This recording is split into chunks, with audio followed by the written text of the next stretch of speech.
Hey guys, Josh here, and welcome to the first episode of the show where I talk about all things TV and movie related. So today I'm going to list the top 6 must-watch Christmas movies. So let's get started.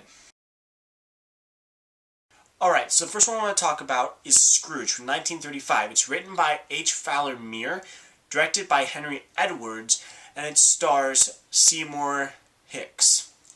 Now, clearly it's based off of the novella A Christmas Carol by Charles Dickens. So the plot is really simple, most people know it, but for those who don't, basically, crotchety old Ebenezer Scrooge is greedy and hates Christmas, and he goes home on Christmas Eve after a long day of work, and he's visited by the ghost of his ex-partner, Marley, and then he's visited by 3 ghosts: the ghost of Christmas past, the ghost of Christmas present, and the ghost of Christmas future. And then he has a change of heart and decides he loves Christmas and becomes generous and kind. Now, the specific reason why this incarnation of A Christmas Carol is the best, in my personal opinion, is because of how Seymour Hicks plays Ebenezer Scrooge. The movie itself, writing-wise, directing-wise, and even acting-wise, is not that fantastic or phenomenal. It does not actually upstage other productions. In fact, it's much less lavish than the other productions. But there are a few things to make this amazing. Seymour Hicks is a great Scrooge. Seymour Hicks gives Scrooge 3 dimensions. Instead of Scrooge being a jerk until the very end and then having a change of heart suddenly, he allows Scrooge to have a good heart deep down inside throughout the entire film. So at the end, when he has a change of heart, it doesn't feel quite so sudden or out of character. Another thing is how the ghosts are done. Now, first of all, they're dressed as spirits instead of ghosts, which I think makes it feel a little bit more mystical and actually makes it fit better with the time that it's set in. The other thing is that the only ghost you actually see is the ghost of Christmas present. The rest are just shadows, or for Marley, you don't even see him. You just hear Marley's voice, and only Scrooge can see him. This makes it feel a little bit more real, makes you feel a bit more like an onlooker rather than an out-of-place third party. Alright, so the second one is It's a Wonderful Life from 1946. It's written and directed by Frank Capra, and it stars James Stewart, Donna Reed, and Lionel Barrymore. The plot is really simple. Basically, James Stewart plays a man who has all his life been generous and given to the community, put others before himself. He works at a big business within the town, and one of the people that works for the business heads toward the bank to deposit money and loses some of the money. Now, he realizes that he's going to end up going to jail for this. He's not going to be able to support his family. Things start crumbling. He realizes that maybe life would have been better if he just killed himself. There's decisions he should have made, or feels like he should have made in his life, that he never did, and so he's depressed about that. So he decides to take his own life. But before he can take his own life, he's visited by a guardian angel, who comes down and shows him what life would have been like had he made those other decisions. So, the reason why this movie is on this list and is great is because James Stewart is a phenomenal actor. Now, the movie itself is written very, very well. It has intelligent, quick-witted writing, it has great acting from all actors, and it feels very real in several aspects. But the standout here is James Stewart. He's an incredible actor. He gives the character great depth, and, I mean, James Stewart is always phenomenal, but specifically in this role, he fits the character perfectly, and it makes this movie all the better. It also has a great moral, and it's very enduring. It's a movie that not only has a great heart that makes you feel and care for the characters, but makes you feel and care for those characters every time you watch it, every year. Which is why I watch it every year, and why you should too. Alright, so the third movie that I want to talk about is A Christmas Story from 1983. Now, it's written by Jean Shepherd, directed by Bob Clark, and it stars Peter Billingsley as young Ralphie. It's based off of the book In God We Trust, All Others Pay Cash, also written by Jean Shepherd. And it's the book itself and the movie based off the book are kind of halfway autobiographical about Jean Shepherd and his experiences throughout life with Christmas. Now, the plot is extremely easy, extremely simple. Young Ralphie really wants a specific BB gun for Christmas, and his parents tell him no, you should try out. So he does everything he can throughout all of December to get that specific BB gun. Why do I love this movie? It's hilarious. It's absolutely hilarious. It's intelligent, it's quick, it's funny, it's family appropriate.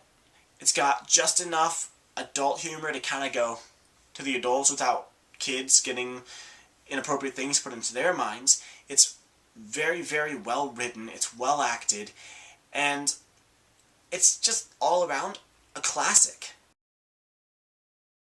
Okay, so the fourth movie I want to talk to you about is National Lampoon's Christmas Vacation.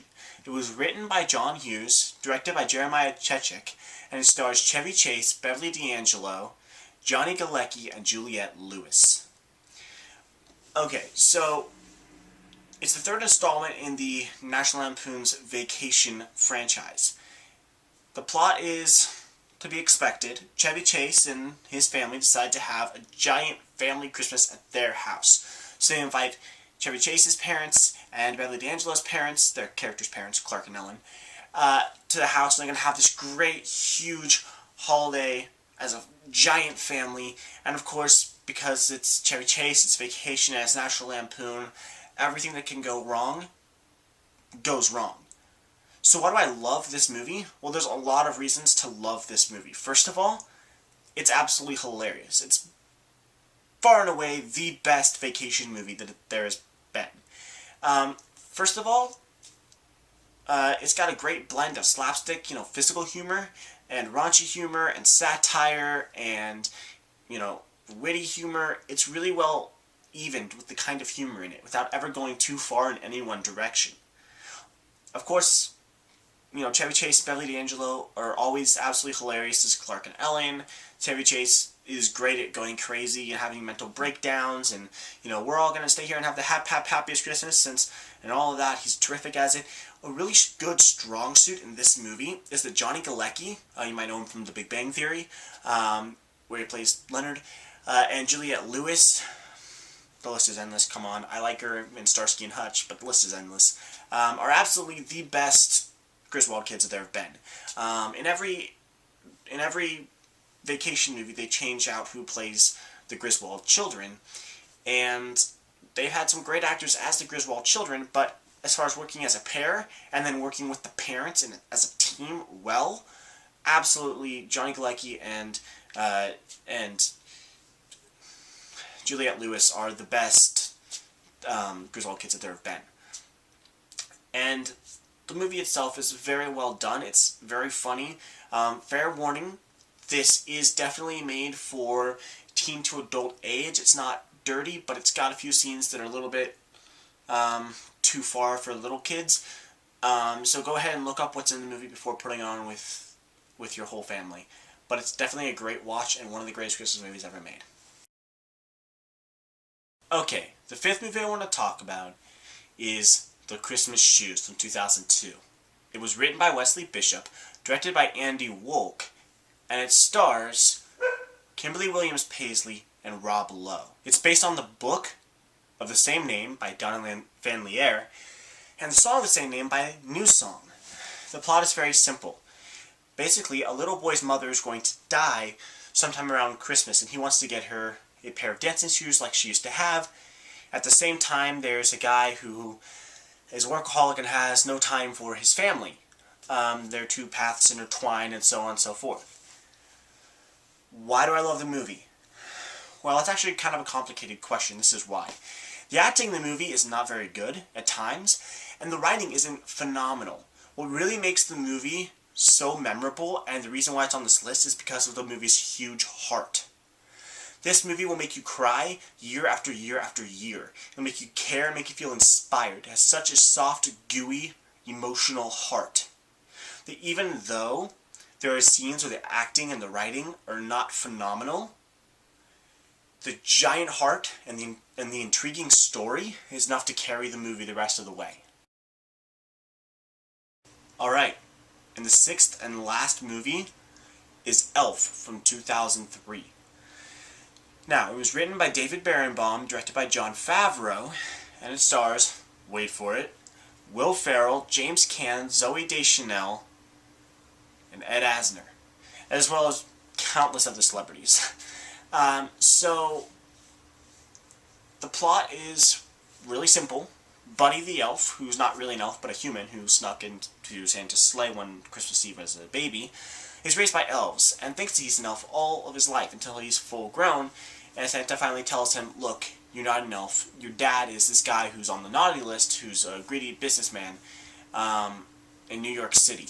And so Buddy travels to New York City to find his dad and show his dad what real Christmas spirit is. And when he goes there, he meets this girl, Jovi, who's played by Zooey Deschanel, who he falls in love with, and this whole great thing. It's very, very funny. So why do I love it? It's absolutely hilarious. Will Ferrell finally has an outlet for his crazy antics that's actually semi-intelligent. It's very well done. The story is fairly original for what it is, and it's completely clean for the family. It's clean, the whole family can watch it and enjoy it with just enough off-color humor to kind of wink at the adults, and kids still won't get it. It's absolutely hilarious. It's very well done, and it's ultra quotable. We all try to stick to the 4 main food groups: candy, candy corn, candy canes, and syrup! Congratulations, you did it! The world's best cup of coffee! Santa! I know him! Alright guys, thanks for watching. I hope you enjoyed it. Be sure to like, subscribe, and check in next week.